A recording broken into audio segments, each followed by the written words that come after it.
294 y la número 12 de nuestra nueva etapa. Seguimos con el ciclo Film Noir Variaciones, Cine Negro Variaciones, y hoy tenemos una película de Phil Carson que en cierta forma forma pareja,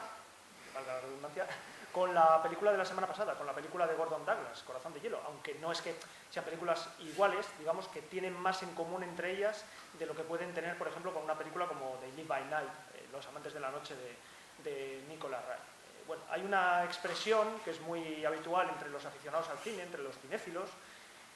una expresión elogiosa, que seguro que muchas veces, no sé si la han empleado, pero seguro que la han oído, es cuando alguien dice que una película es muy física, ¿no? Decir que algo tiene mucha fisicidad, ¿no? No sé si la palabra es muy correcta, pero siempre se dice, ¿no? Esta película es muy buena porque es muy física. Bueno,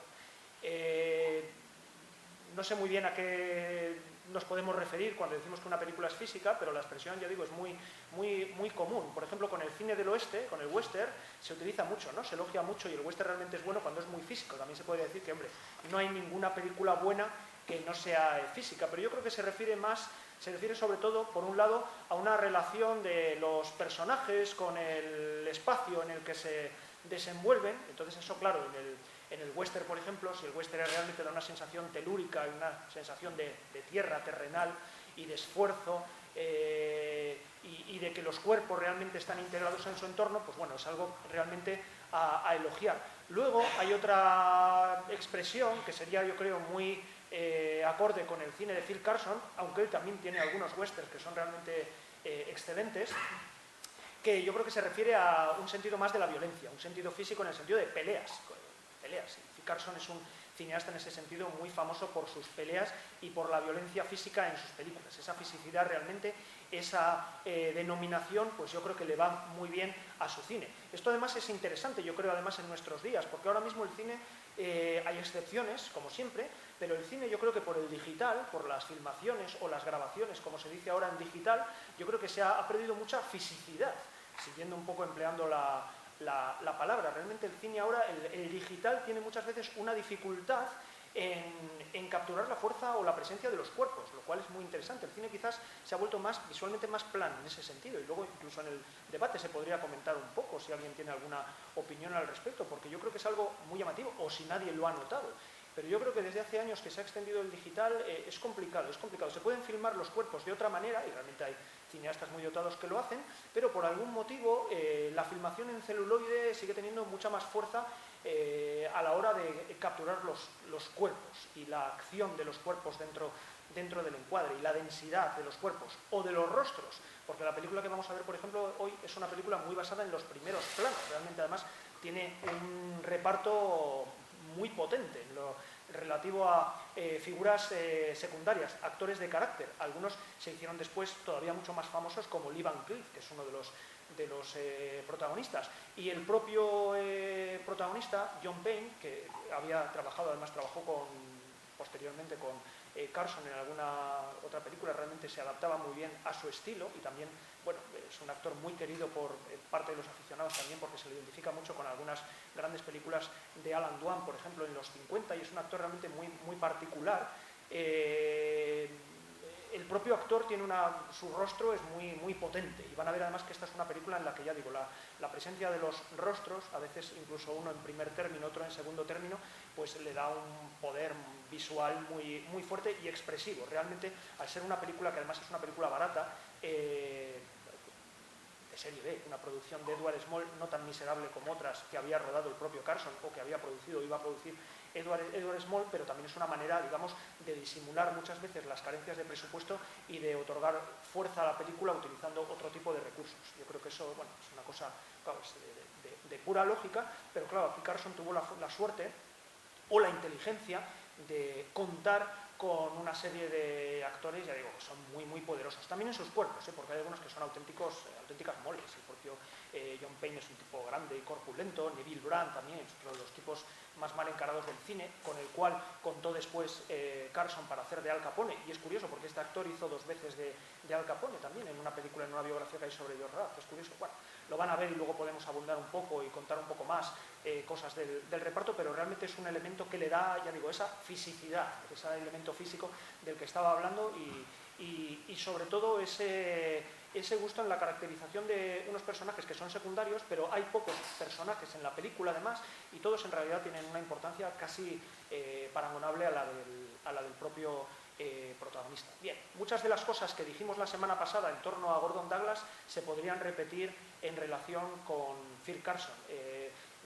Uno nace en el año 7, que creo que es Gordon Douglas, y el otro nace un año después, en el año 8, que es Phil Carson. Pero Carson empieza a dirigir, eso sí, empieza a dirigir posteriormente, empieza a dirigir ya en los años 40. Digamos que no tiene esa primera etapa que tiene Gordon Douglas, recordarán que lo comentábamos, en la que había rodado algunas de las películas de La Pandilla y se había desenvuelto en el mundo del burlesco y del cine cómico. Esa etapa, digamos, Carson empieza más tarde. Pero son cineastas que tienen muchas cosas en común. Por ejemplo, tienen en común el que sus filmografías son sumamente irregulares y que de vez en cuando sale una película considerable e incluso muy personal. También tienen en común, por ejemplo, que los dos tienen westerns muy originales y muy renovadores. Guns Must Walk, no sé cómo se llamó en El salario de la violencia, me parece, algo así. Es un western muy estupendo con Van Heflin y Tab Hunter de Phil Carson a finales de los años 50, que parece que abre también nuevas vías para el género, o habría abierto nuevas vías para el género en un momento en el que ya casi la evolución casi del western ya casi se cierra con las películas de Bud Pettiker y Randolph Scott. Luego hay películas posteriores, está todo el spaghetti western, western crepuscular, incluso hay grandes autores como Peckinpah, pero digamos que ahí se cierra un poco lo que es el grueso del género. Gordon Douglas, también comentábamos un poco la semana pasada, lo mismo, tenía, por ejemplo, Río Conchos, Chuca, que son películas que no se pueden comparar a otras, son muy distintas, muy originales, y también abren vías que no se puede, que no, digamos que no recorre después nadie, ¿no? Pero tienen cosas en común, por ejemplo, los dos ruedan con Elvis Presley, es también curioso.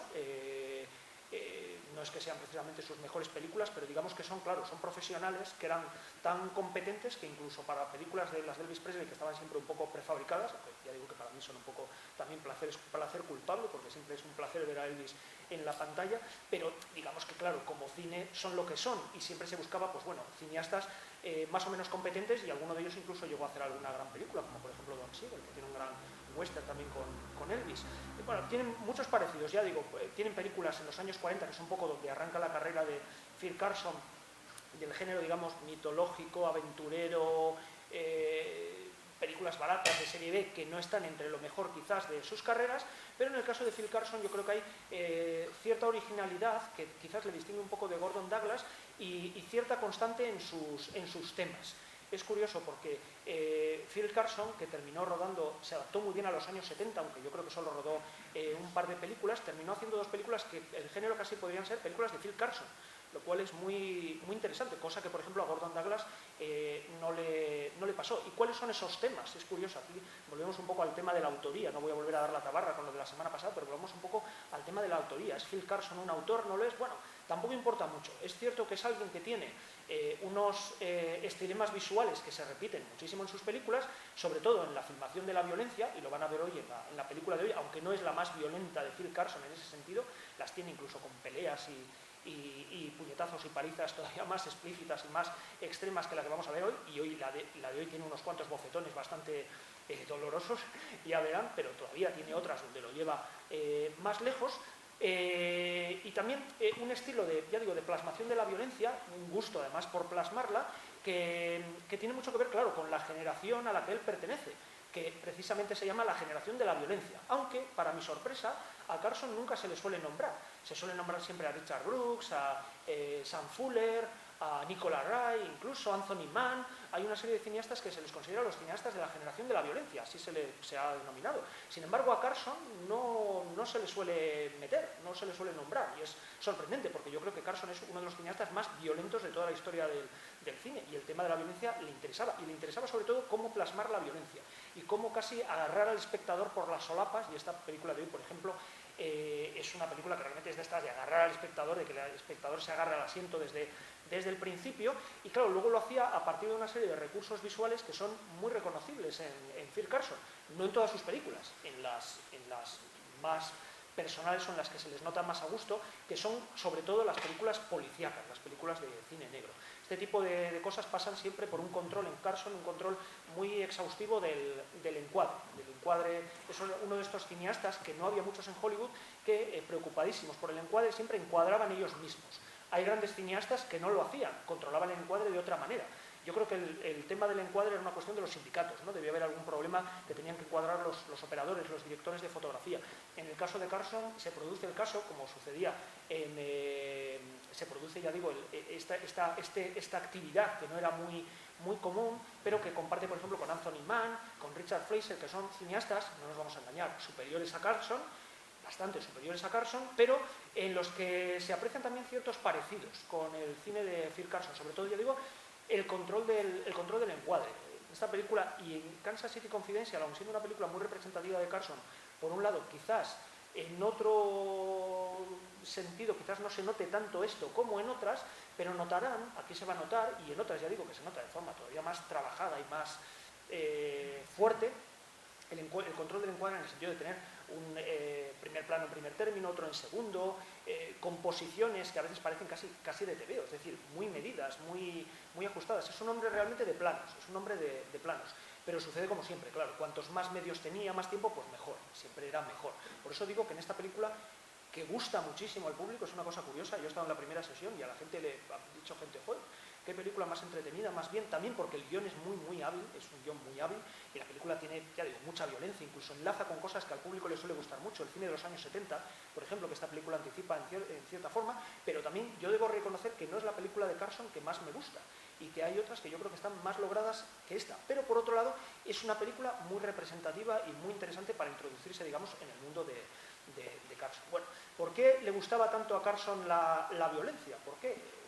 O al menos en la pantalla, quizás era un hombre de lo más pacífico, pero bueno, ¿por qué en la pantalla?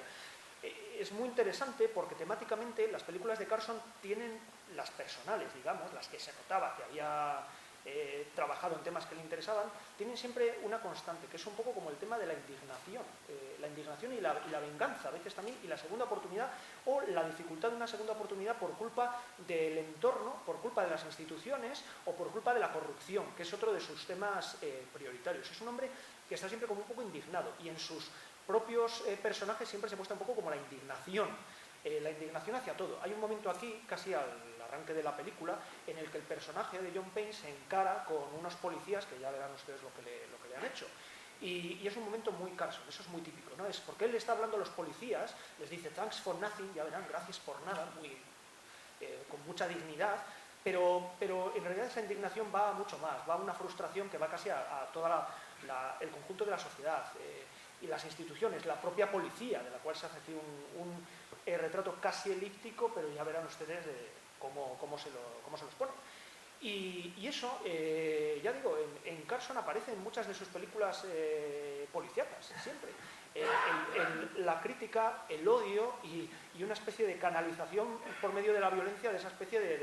de asco que tenía a la corrupción, ¿no? En Carson la corrupción, esta película en ese sentido, ya digo, toca este tema un poco de forma adyacente, pero también es interesante saberlo. Pero el tema de la corrupción siempre está muy presente, hasta el punto que su última película, que a mí me gusta muchísimo,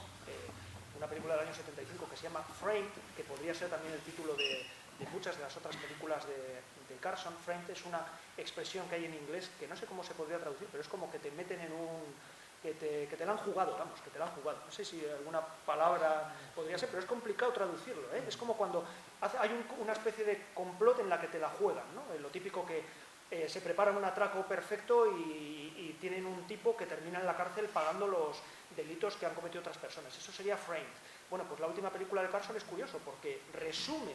prácticamente muchas de las constantes de lo mejor de su filmografía y se llama Framed, que podría ser eso. Y en su última película claramente ya está el estamento político, el estamento policial, y son más asquerosos que en ninguna de las otras películas, ¿no? Y el personaje además es más ¿cómo diríamos?, más corpulento y más bruto, pero también más íntegro en ese sentido que en cualquiera de sus otras películas, ¿no? Es curioso, es un personaje, Phil Carson, y esto es curioso, que se adaptó muy bien a los años 70, rodando solo dos películas, ¿no? Tiene una carrera, realmente su carrera es peculiar, porque él se asienta, digamos,